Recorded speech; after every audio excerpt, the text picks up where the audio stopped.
पितु रघुवंशी जानकी मैया, पितु रघुवंशी जानकी मैया, पितु रघुवंशी जानकी मैया, फिर क्यों परेशान हो भैया, फिर क्यों परेशान हो भैया, तेरे कटेंगे कष्ट कमा फिकर फिर क्या करना, तेरे कटेंगे कष्ट कमा फिकर फिर क्या करना, तेरे सिर पर सीताराम फिकर फिर क्या करना, तेरे सिर पर सीताराम फिकर फिर क्या करना। जो जन नाम कथा सत्संगी, नाम कथा सत्संगी, जो जन नाम कथा सत्संगी, उनके सहायक श्री बजरंगी, उनके सहायक श्री बजरंगी,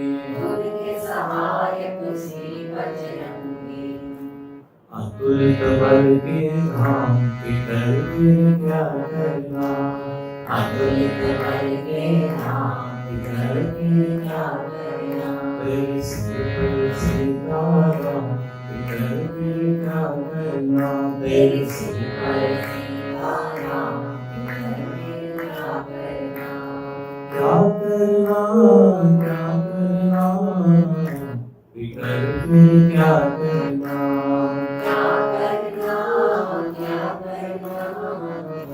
फिकर फिर क्या करना, सिर पर सीताराम फिकर फिर क्या करना, सिर पर सीताराम फिकर फिर क्या करना। अगर प्रभु मनमानी करेंगे, अगर प्रभु मनमानी करेंगे, अगर प्रभु मनमानी करेंगे, नहीं शरणागत पीर हरेंगे, नहीं शरणागत पीर हरेंगे, नहीं शरणागत पीर हरेंगे, नहीं शरणागत पीर हरेंगे। होगा पीरत बदनाम फिकर फिर क्या करना, होगा पीरत बदनाम फिकर फिर क्या करना, तेरे सिर पर सीताराम फिकर फिर क्या करना, तेरे सिर पर सीताराम फिकर फिर क्या करना। अब राजेश आह भरो तुम, अब राजेश आह भरो, नहीं व्यर्थ परवाह करो तुम, नहीं व्यर्थ परवाह करो, अब राजेश आह भरो तुम, अब राजेश आह नहीं व्यर्थ परवाह करो तुम,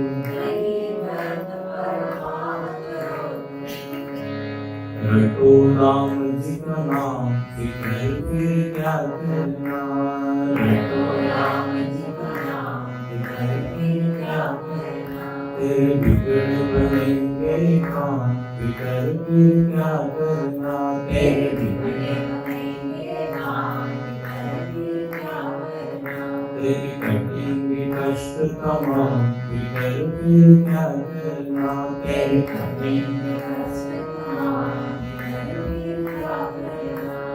क्या करना, क्या करना, फिकर फिर क्या करना, क्या करना, क्या करना, फिकर फिर क्या करना, सिर पर सीधा फिकर फिर क्या करना, सिर पर सीधा फिकर फिर क्या करना।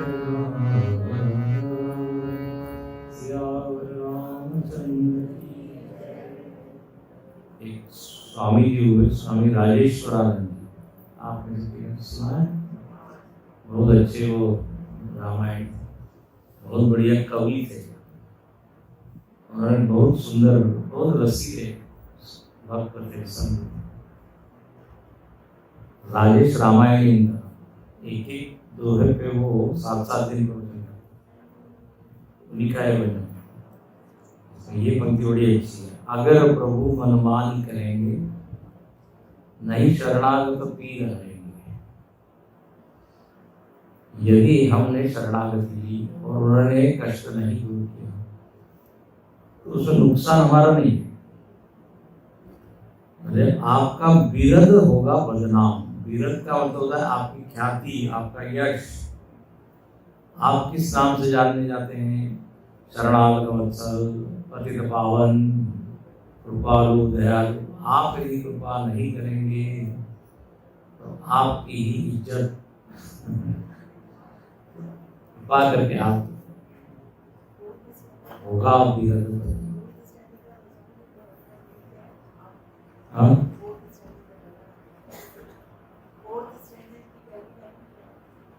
अब राजेशन आह भरो तुम, आह भरो, बाद में बताएंगे। तो इस तरह उन्होंने बहुत अच्छे अच्छे भजन लिखे। सिर पे भगवान बैठे हैं, सिंहासन पर बैठ गए। हम लोग देखेंगे राम राज्य, भगवान अयोध्या के सिंहासन पे तो बैठे हैं, लेकिन असली परिवर्तन तब आएगा जब हमारे आपके हृदय के सिंहासन पर सिर पर क्या है। अभी तक हम लोगों ने भगवान के सारी लीलाओं को देखा। यहाँ पर एक है, भगवान क्या है? गुणों के धाम है। मेरे राम गुण के धाम, मेरे राम गुण के धाम, मेरे राम गुण के धाम, मेरे राम गुण के धाम। प्रभु के सब दिव्य काम, प्रभु के सब दिव्य काम, प्रभु के सब दिव्य काम, प्रभु के सब दिव्य काम। गुण के धाम, मेरे राम।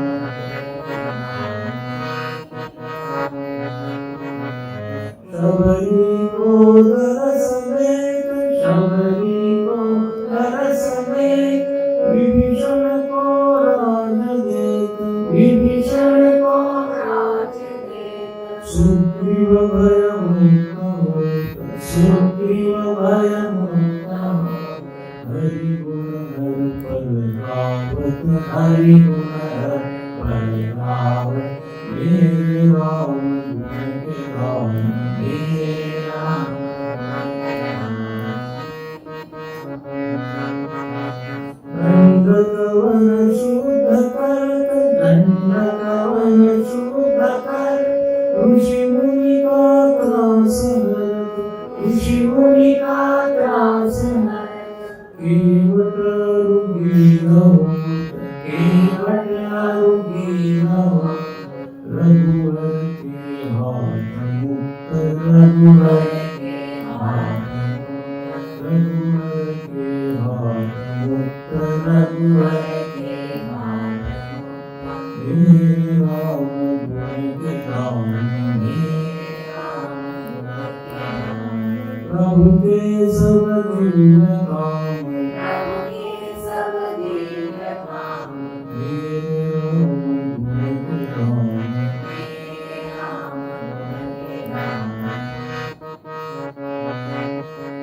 सेवक प्रभु चरण भरत सेवक प्रभु चरण सेवक प्रभु चरण भरत सेवक प्रभु चरण भरत नरवानर धन्य होत नरवानर धन्य होत नरवानर धन्य होत नरवानर धन्य होत दास प्रार्थनाएं करत दास प्रार्थनाएं करत दास प्रार्थनाएं करत दास प्रार्थनाएं करत मन में हो प्रेम नित्य मन में हो प्रेम नित्य मन में हो प्रेम नित्य मन में हो प्रेम नित्य हे राम गुण गाऊं हे राम गुण गाऊं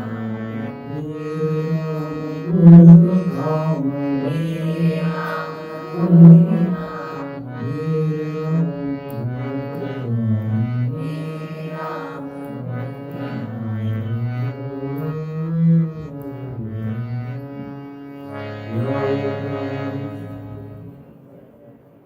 पूरा रामायण आई भगवान ने जो जो किया वो सारी लीलाओं का थोड़ा सा देख लेते हैं। नीलाम्बर श्यामल कोमलांगं सीता समारोहितवामभागं पाणौ महासायक चारुचापं नमामि रामं। भूख जो है वो चला गया, सब शांति और आनंद का वातावरण। राजा का ऐसा व्यक्तित्व होना चाहिए जिसके होने से प्रजा जो है वो संतुष्ट हो। यहाँ पर दो तरह का राम राज्य बताया है, एक बाहर का राम राज्य और एक आध्यात्मिक राज्य। वो आगे जैसे अभी मैंने कहा, हृदय सिंहासन पर आज कौन बैठा है जरा हम देख रहे हैं। रावण बैठा है कि राम जी बैठे हैं, मोह बैठा है कि विवेक बैठा है, आसक्ति बैठी है कि विरक्ति बैठी है, उसके अनुसार जीवन होगा।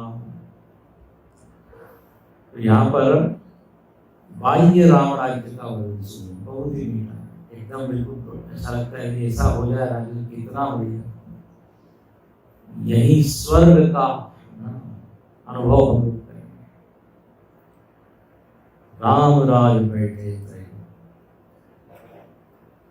अब देखिए, हमको लगता है कि जिस दिन वो सिंहासन पर बैठे उस दिन से राम राज्य शुरू हुआ, लेकिन हमारे गुरु जी ने बड़ी अच्छी बात कही, बोले ऐसा नहीं है।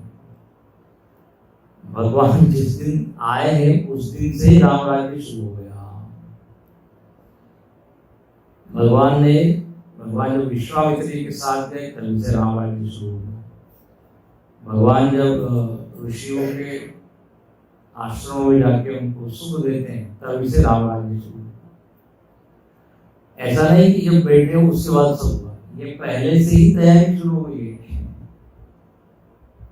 हाँ, अनेक राक्षसों को मारा और तब जाके राम राज्य हुआ। भगवान ने पहले सभी लोगों का दिल जीता, पूरे समाज का, और सब लोगों के मन में ये भाव है कि भगवान ही राजा बने, तब जाके राम राज्य। राम जी देखिए, राम जी का व्यक्तित्व जो है हॉरिजेंटल व्यक्तित्व है, समतल व्यक्तित्व है। मतलब समाज के आखिरी व्यक्ति तक जिनका क्या पहुंच है, जुड़े हैं। कोल किरात भिल्ल, पशु पक्षी ऋषि मुनि नगरवासी ग्रामवासी सब से जुड़े हैं। तभी जाके राम राज्य आता है। जो नेता लोग तो एसी रूम में बैठे हैं और राज चलाना चाहते हैं और चाहते हैं कि सब कुछ ठीक हो, कभी नहीं हुआ। तो भगवान का ऐसा कई लोगों का व्यक्तित्व कैसा होता है, वर्ती कुछ गिने चुने लोगों से ही वो संपर्क में, बाकी दुनिया में क्या हो रहा है, समाज में क्या हो रहा है पता ही नहीं। ऐसे लोगों का शासन कभी भी सफल नहीं होगा। ऐसे राजा के राज्य में प्रजा बिल्कुल भी संतुष्ट नहीं होगी, क्योंकि राजा को मालूम ही नहीं है रास्ते में गड्ढे हैं, पानी नहीं आ रहा है, बिजली नहीं है, हॉस्पिटल नहीं है। व्यवस्था तो तभी होगी ना जब वो वहां पे जाए और देखें। दुर्भाग्य से जिनके पास सत्ता आती है तो भूल ही जाते हैं। केवल याद कब आती है उनको जब एक नेता आके बोलता है, देखो पिछली बार मैंने वादा किया था आप सबके घर में नल लगाए जाएंगे, आए हैं कि नहीं नल, सबके घर में लग गए। अब बोले कि आप उसमें पानी चाहते हो तो फिर मुझको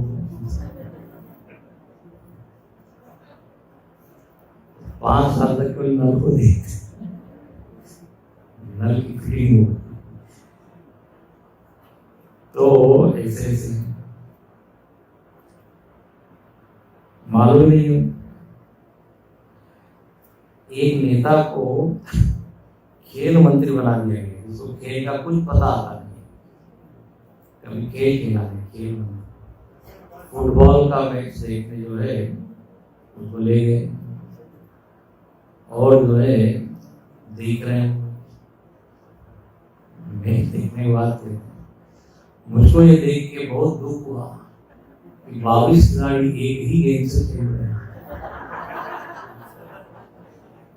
अब मैं घोषणा करता हूँ कि सबको एक एक बॉल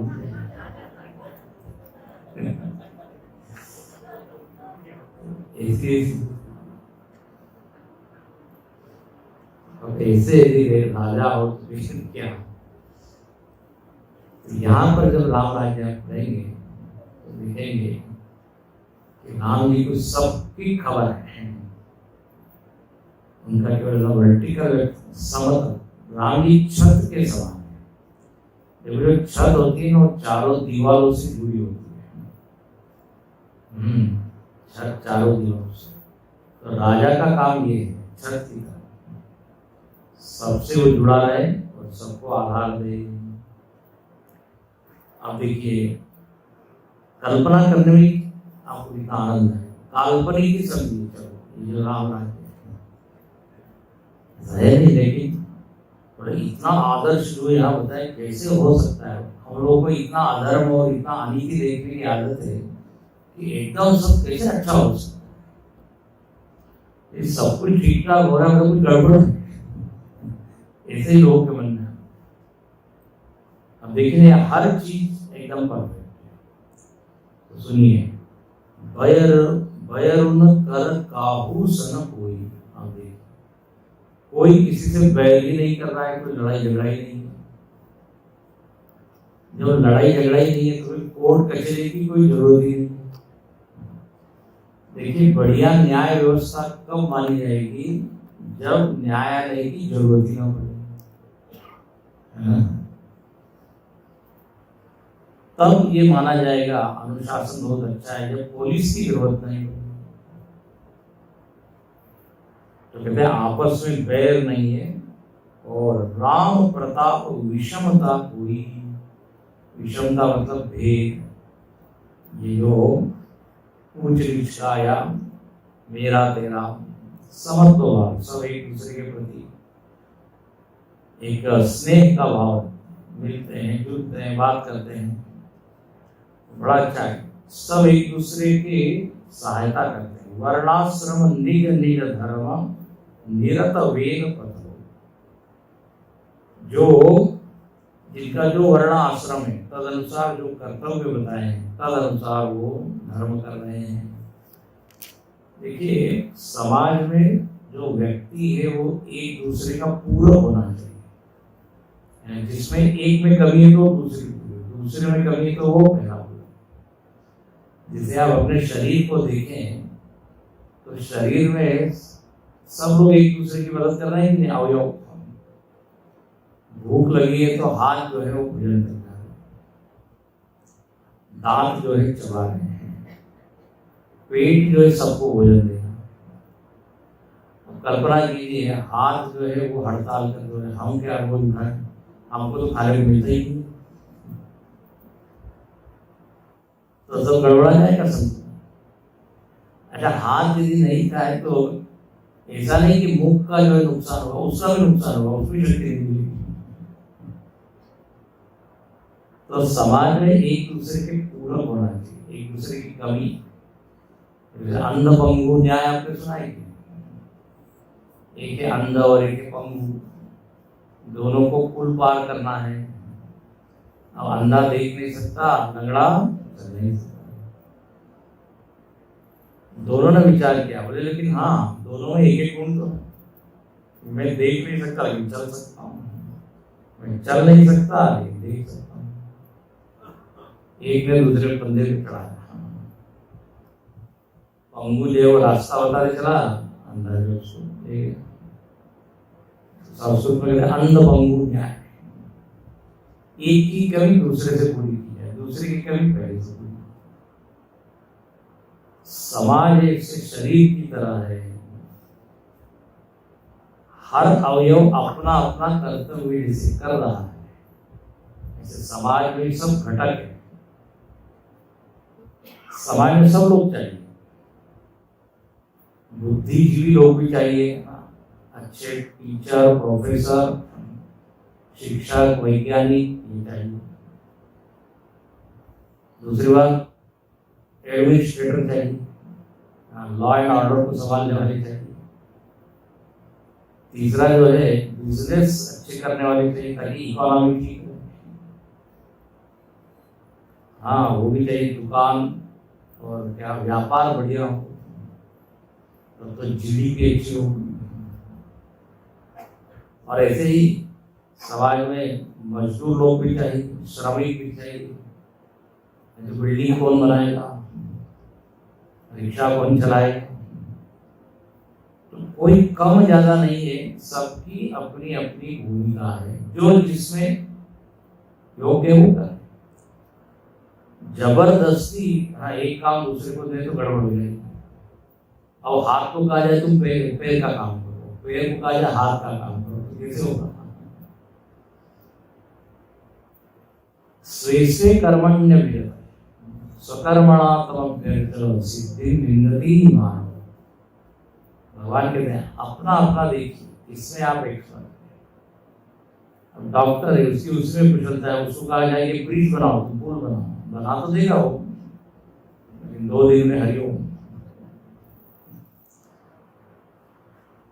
इंजीनियर को बैठा दिया जाए क्लिनिक में, क्या हाल? जिसमें जो गुण है, जो ज्ञान है, जो एक्सपर्टीज होते हैं, तो यहाँ पर कहते हैं सब लोग इस तरह अपना अपना करते हैं। और चल ही सदा पावई सुखई नहीं भय शोक न हो। किसी बात का भय नहीं है, शोक नहीं है। ना जब कानून व्यवस्था सब ठीक होती है तो रात में निकलने में भी भय नहीं होता। नहीं तो लोग बोलते हैं सूर्यास्त हो जाए फिर बंद हो जाओ, बाहर लोग निकलेंगे निशाचर लोग, तो ऐसा नहीं था। दैहिक दैविक भौतिक तापा राम राज नहीं काहुई व्यापा। 3 तरह के ताप, दैहिक सरल है, शारीरिक आदिदैविक नहीं, भौतिक नहीं, ताप नहीं है, कष्ट नहीं है, प्रसन्न है। और सब नर करई परस्पर प्रीति। देखिए प्रेम के लिए क्या है, व्यापकता चाहिए, प्रेम के लिए त्याग चाहिए, उदारता चाहिए, उसके बिना ये बात नहीं। अब आजकल तो लोग सब सिकुड़ते चले जा रहे हैं। बड़े बड़े शहरों में पड़ोस में कौन रहता है मालूम नहीं, सामने कौन रहता है मालूम नहीं। ऐसी तो स्थिति हो रही है। हम दो हमारे दो पहले, अब वो भी नहीं हो रहा। कौन सी फैमिली होती है, न्यूक्लियर में बस जरा भी त्याग और एडजस्टमेंट कर लिया। मेरा कमरा है, how dare you can without permission. मजाक नहीं कर रहा, ऐसा है। तो बताइए घर में ही प्रीति नहीं है तो फिर क्या बात है। बहुत ही स्वार्थी जीवन होते चला जा रहा है, मैं मेरा, उसके अलावा जरा भी कोई तप करना नहीं चाहते। हमारे स्वामी बड़ा अच्छा कहते हैं, तप वृत्ति पूरी तरह खत्म होती है, कष्ट सहन बिल्कुल नहीं। स्वतंत्रता के समय आप देखिए लोगों ने क्या क्या दिया, क्या क्या छोड़ा। एक आदेश पे सब। लाल बहादुर शास्त्री ने कहा एक दिन एक समय आप क्या करें, उपवास, अन्न की जो कमी थी, अकाल पड़ा, सब लोगों ने एक दिन। सुभाष चंद्र बोस जी ने कहा हमको अन्न क्या कहते हैं, तुम मुझे कौन दो तो है। दूसरा धन की कमी, सब लोगों ने अपने आभूषण इत्यादि वो भी आह्वान किया कि जो दूसरे बाहर देश के इंग्लैंड के कपड़े वो जला दो, विदेशी होली की ना विदेशी। सब लोगों ने कहा नहीं नहीं ये तो मैंने खरीदा है, तभी जाके भारत आ जाएंगे। इतना सब त्याग।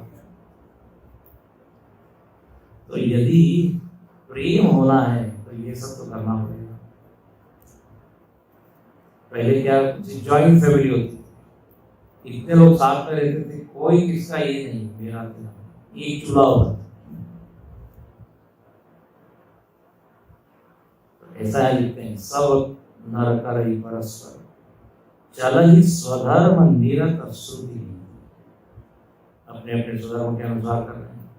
और फिर आता है देखिए, ये भागवत में आता है कि धर्म के चार पैर हैं, चारु चरण धर्म जग माही, पूरी राह सपने उड़े। ये चारों पैर धर्म के पूरी तरह से प्रतिष्ठित थे, स्वस्थ थे। उनसे चार पैर, सत्य, शौच, दया और दान। भागवत पढ़ी है, सत्य, शौच, दया और दान। जब कलयुग का प्रवेश हुआ तो तीन पैर टूट गए थे, कली ने आघात की, तो सत्य बचाए हुए कलयुग में थोड़ा बहुत, बाकी सब खत्म। तो यह अर्थ क्या है, यदि हम धर्म को बचाना चाहते हैं तो ये चारों जो जीवन मूल्य है ये बचे। सत्य हो जीवन में, बात बात में झूठ, शौच पवित्रता, सभी तरह की पवित्रता, धन की पवित्रता, द्रव्य की पवित्रता, फिर शरीर की, फिर मन की, शौच, शौचात् स्वांग जुगुप्सा परेत असंसर्ग। महर्षि पतंजलि जी ने अपने योग सूत्र में यम और नियम बताए, उसमें शौच भी है, शौच तप, स्वाध्याय, संतोष, ईश्वर प्रणिधान। और बड़े जो बहुत पवित्र रहता है, बहुत शुद्ध रहता है, उन्होंने ऐसा लिखा कि उसको अपने अंगों से घृणा हो जाएगी, ऐसा लिखा है। मतलब कभी इतनी उसके अंदर गंदगी। ये तो भगवान ने पैकिंग बड़ा बढ़िया किया है, जरा थोड़ा सा खोल के देखे तब मजा आए। हम अपने को नहीं देखा, रक्त, मांस, मज्जा, हड्डी, ये सब। अच्छा मजेदार बात है, ये यदि बाहर सब ऐसा रख दिया जाए तो उसमें कोई सुंदरता रहेगी? लेकिन भगवान ने जो कंबाइन करके इसको रखा है, बहुत पवित्रता से कोई रहे तो उसको लगता है क्या ये शरीर है, पंच रचित अधव शरीर। शौच एक चीज है, दया कृपा का एक भाव। ये कृपा तभी होगी जब मन जो है थोड़ा कोमल होगा। अब तो स्टोन हार्टेड यदि होगा, कठोर एकदम पत्थर की तरह, तो क्या दया। और दान, दान देने की वृत्ति। धन तो खूब कमा रहे लेकिन दे नहीं। 7 पीढ़ी का जो है इतना धन है, फिर भी चिंतित है। क्या हो, क्यों चिंतित हो? 8वीं पीढ़ी का क्या होगा? इकट्ठा कर। कंजूस लोग बहुत कहानियां हैं, हमें बताता नहीं। कंजूस और गरीब दोनों में फर्क है। गरीब के पास पैसा ही नहीं है, एक कंजूस वाला है लेकिन वो देना नहीं। मन में आता है घी खरीदा जाए, मिठाई खरीदी जाए, जब दुकान में जाता है तो सूंघ के वापस आ जाता है, हो गया समझ। कृपण, एक कृपण व्यक्ति था, वो सब लोग दान दे रहे थे। दान के उसने महिमा तो देना चाहिए। बड़े मुश्किल से एक सिक्का निकाला उसने, लाइन में खड़ा है, गर्मी के दिन थे। अब हुआ है कि पसीना उसको आने लगा, तो पसीना तो हाथ गीला हो। वो मुट्ठी खोल के बोलता है, अरे एक कॉइन सिक्का, तुम्हारा हमसे वियोग हुआ इससे तुम रो रहे हो? नहीं, मैं वियोग नहीं होने दूंगा, तुम मेरे पास ही रहो। किसे देंगे? ये अतिशयोक्ति वृत्ति की बात बोल रहे हैं। ऐसे लोग जब दान देने की बात होती है तो सबसे मिनिमम डिनोमिनेटर वाला पूछते हैं। तो ये दान भी एक चीज है। अरे भाई, ये सब कुछ चल रहा है दान वृत्ति के कारण ही। मठ, मंदिर, आश्रम, बड़ी बड़ी संस्था, ये न हो तो आप कल्पना कीजिए। तो आज भी ऐसे है दानवी। तो यहाँ पर कहते हैं राम राज्य में ये चारों चीज, सत्य, शौच, दया, दान, ये बिल्कुल बढ़िया थे। और राम भक्ति रत नर अरु नारी, भक्ति करते थे सब लोग। अच्छा, एक और बात, सकल परम गति के अधिकारी। ऐसा नहीं मनुष्याणाम सहस्रेषु कश्चित्, सभी लोग परम गति के अधिकारी, साधन चतुष्ट इनमें था। और अल्प मृत्यु नहीं कवने पीड़ा, अल्प मृत्यु नहीं आती थी, इसको ज्यादा पीड़ा भी नहीं थी, रोग इत्यादि। तो वहां पे मेडिकल कॉलेज बंद कर दिए, कोई जरूरत नहीं है इसकी, डॉक्टर की कोई जरूरत नहीं, कुछ है ही नहीं होगी। अभी की स्थिति उल्टी है, हर गली में सुपर स्पेशलिटी हॉस्पिटल, इतना रोग ही रोग है, बाप रे। छोटे छोटे बच्चों को क्या क्या रोग है जो कभी सुने नहीं। ये आंख खराब है, किसी को डायबिटीज है बचपन से ही। तो कहते हैं विरुद्ध रोग नहीं दरिद्र को दुखी न दीना, नहीं को अबुदर रक्षण दीना। राम राज्य क्या सुंदर है, दरिद्रता नहीं है, दीनहीनता नहीं है। कोई ऐसा नहीं जो शुभ लक्षण से हीन हो। धर्म परायण है, पुण्यात्मा है। जरा देखिए, कल्पना कीजिए कितना अच्छा लगता है। नर और नारी चतुर है और गुणी भी है, सब गुणज्ञ पंडित, सब ज्ञानी, सब कृतज्ञ नहीं कपट सयानी। गुणज्ञ है, कपट और चतुराई नहीं है, बेईमानी नहीं है। कलयुग में तो बिल्कुल उल्टा है, हर चीज को इतना देखना पड़ता है कि इसमें गड़बड़ तो नहीं। कोई भी चीज नहीं बनती उसमें कुछ ना कुछ। अब ये मोबाइल इत्यादि आ गए, उसमें काफी सुविधा है, लेकिन उसमें लोग क्या क्या निकाल देते हैं ना। डिजिटल सारी चीजें हो रही है, लेकिन उसमें रिस्क भी कितनी बढ़ रही है। कोई नंबर किसको मिल जाता है और पूरा बैंक का वही साफ कर दिया होता है। मतलब गजब है, कहाँ कहाँ से लोग सोच के कपट। अरे उस समय ऐसा नहीं, राम राज नवगेश सुनु सचराचर जग माही। नवगेश मतलब ये पक्षी राज, गरुड़ का नाम है, काकभूषण जी सुना है। बोले राम राज्य में काल कर्म स्वभाव इनके कारण कोई दुखी नहीं होता। उसके बाद आगे आप वर्णन है कि पूरी जो पृथ्वी है वो भी भगवान की क्या कर रही है, मदद कर रही है। आगे वर्णन है और ये 22वां दोहा देखिए। दंड जतिन कर भेद जह नर्तक नृत्य समान, जीतहु मन ही सुनियस रामचंद्र के राज। कहते देखो, एक शब्द आप लोगों ने सुना होगा, दंड। दंड का अर्थ क्या होता है, पनिशमेंट। कोई अपराध करे तो दंड होता है। लेकिन आश्चर्यजनक बात है, राम राज्य में दंड शब्द इस अर्थ में कभी प्रयोग ही नहीं हुआ। इससे ज्यादा अपराध ही नहीं किया तो दंड दंड, फिर ये जो शब्द है, क्या शब्द गायब हो गया था? वहां दंड शब्द का एक ही अर्थ लोगों को मालूम था, और वो है सन्यासी के हाथ का दंड। दंडी स्वामी होते हैं, एक शंकराचार्य के हाथ में। तो दंड जति न कर, यतियों के हाथ में दंड, पनिशमेंट वाला नहीं। अच्छा, भेद, एक शब्द है भेद, डिफरेंसेस, वेराइटीज, भेद। भेद मतलब एक ये भी होता है झगड़ा, न तू अलग मैं अलग।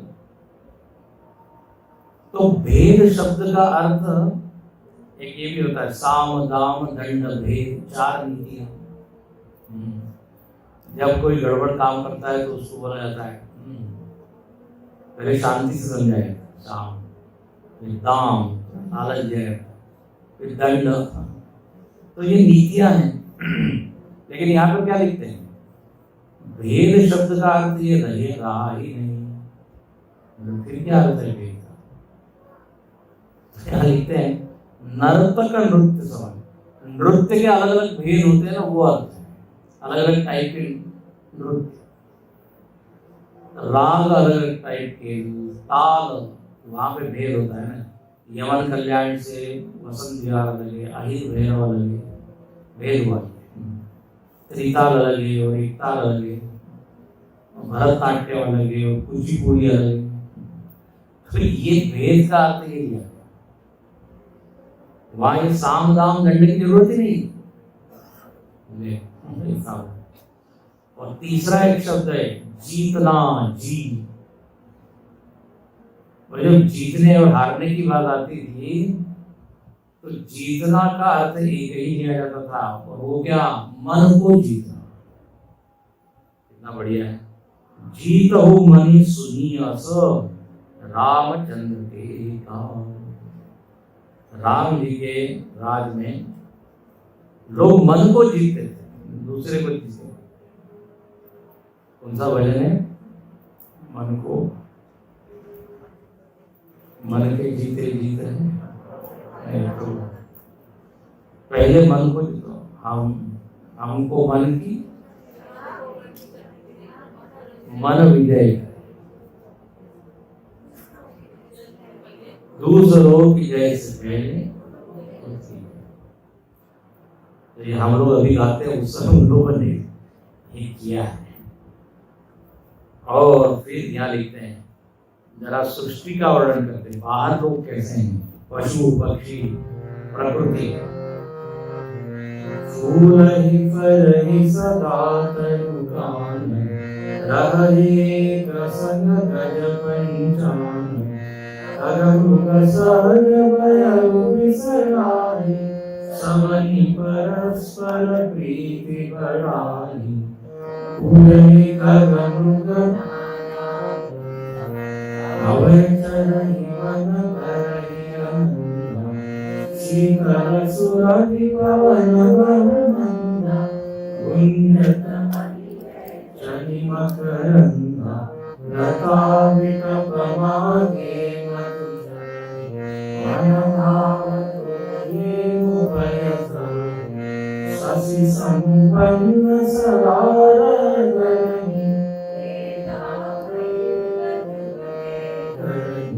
प्रकटी किरण विविध मणिकानि,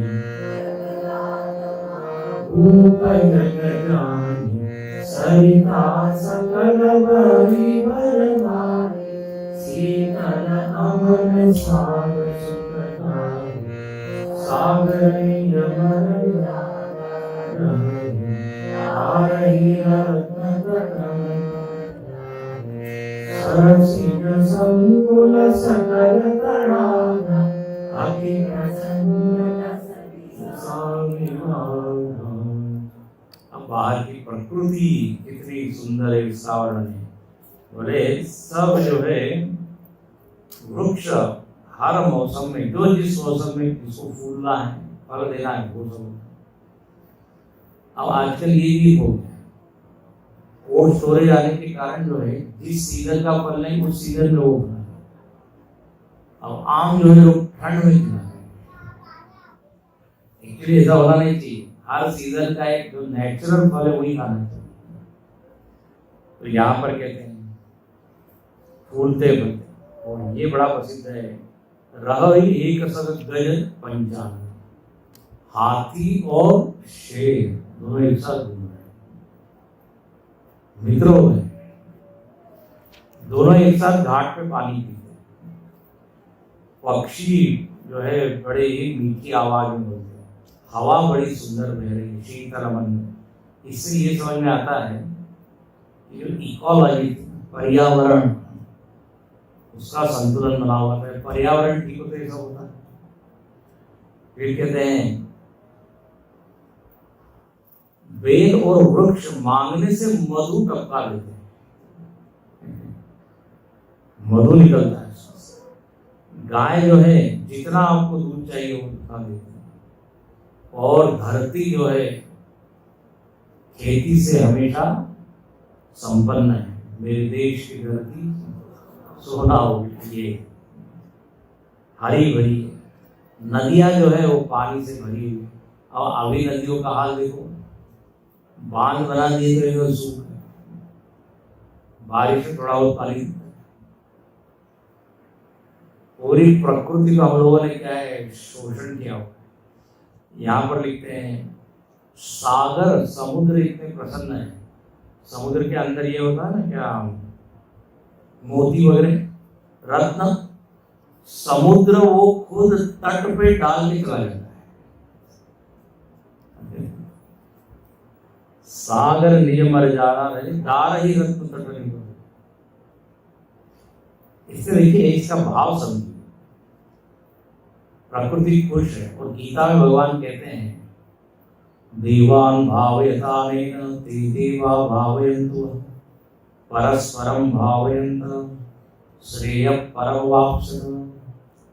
हम यदि मानते हैं, प्रकृति के लिए शब्द दिया देव, वायु देव, पृथ्वी देवी, नदी देवी, तो पूरे जगत को देवमय माना है। भगवान कहते हैं यदि आप उसको देवमय मान के सेवा यदि करो तो बदले में ये प्रकृति भी आपकी सेवा करेगी।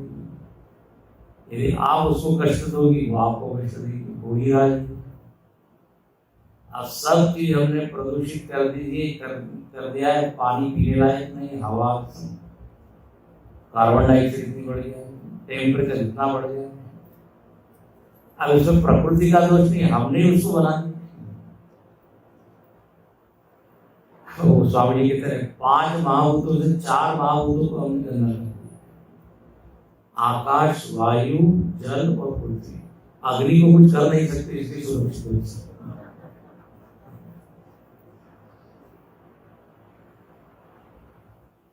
अच्छा, मजेदार बात यह है कि पेड़ पौधों के बिना हम नहीं रह सकते और हम उन्हीं को काट रहे हैं। नदी के बिना हम नहीं रह सकते, उसी में जो सब प्रदूषण है। अब ये तो बिल्कुल मूर्खता की बात हो गई। नहीं सॉरी, फिर डेवलपमेंट के साथ विकास। अब विकास के नाम पे इतना विनाश हो रहा है कि क्या होगा, अगली पीढ़ी वाले लोग क्या बोलेंगे? अगली पीढ़ी वाले लोग क्या बोलेंगे अपने बारे में यदि हम उनसे पूछेंगे कि क्या दिया हमारे पीछे पीढ़ी वाले, तो वो बोलेंगे हमको बिस्लरी की बॉटल दी। मतलब उसके बिना हम पानी नहीं पीने। तो ये सब वर्णन पढ़ के लगता है कि पहले लोग कितने प्रकृति के उपासक। देखिए, प्रकृति के बिना तो हम रह नहीं सकते। लेना तो है लेकिन उसको देना नहीं। यदि एक पेड़ काट रहा है तो 100 पेड़ लगेगी, बोला नहीं, लेकिन वो तो होता नहीं।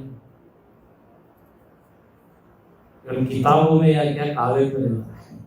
अच्छा, लगा भी देते रहे, उसकी देखभाल होती है। एक बड़ा व्यंग है वृक्षारोपण के, बोले इस मैदान में जितने पेड़ है सब काट दीजिए, कल नेताजी यहाँ आने वाले हैं और वृक्षारोपण करने वाले हैं,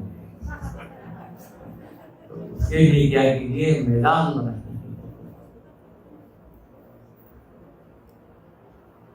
तो यहाँ पर लिखते हैं पृथ्वी इत्यादि जो है, नदियां, सागर प्रसन्न है। फिर कहते हैं बादल लोग जितना पानी चाहिए उतना बरसाते हैं, सूर्य जो है जितना गर्मी होनी चाहिए उतनी। अब अभी क्या, अनावृष्टि, अतिवृष्टि, गर्मी में सर्दी, सर्दी में गर्मी, सब अनबैलेंस हो गया। ग्लोबल वार्मिंग, पूरे विश्व में तापक्रम बढ़ गया है। ओजोन की परत में क्या हो गया, छेद हो गया। उसी कारण क्या क्या अल्ट्रावायलेट रेज जो आ रही है और रोग हो रहे हैं, त्वचा के रोग, बहुत सारी चीजें हो रही है। लेकिन अब हम जागते नहीं ना। होता क्या है, हम लोग केवल सीमित दृष्टि, आगे का मालूम है, अभी हम, और फिर वही है, कष्ट सहन करने की आदत धीरे धीरे खत्म होते जा रही है।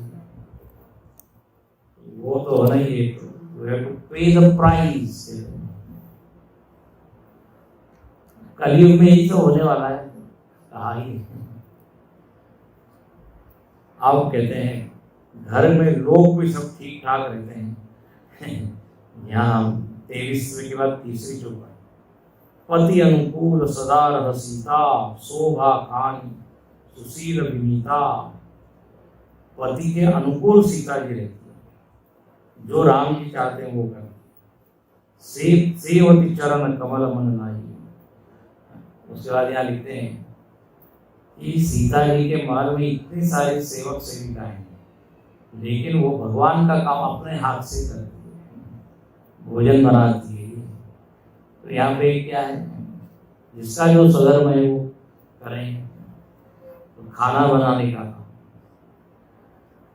ये नहीं टीवी देख रही है, अब आप ले लीजिए अपने हाथ से, बना लीजिए। आप पतिदेव को आदेश कर रही है, ऐसा नहीं, जिसका जो काम है। और यहाँ पे इस तरह सुंदर वातावरण है, बाहर भी भीतर। इसको आप पढ़िए और इसका आनंद लीजिए। तो ये राम राज्य का वर्णन था। अब आगे कल हम देखेंगे आध्यात्मिक राम राज्य,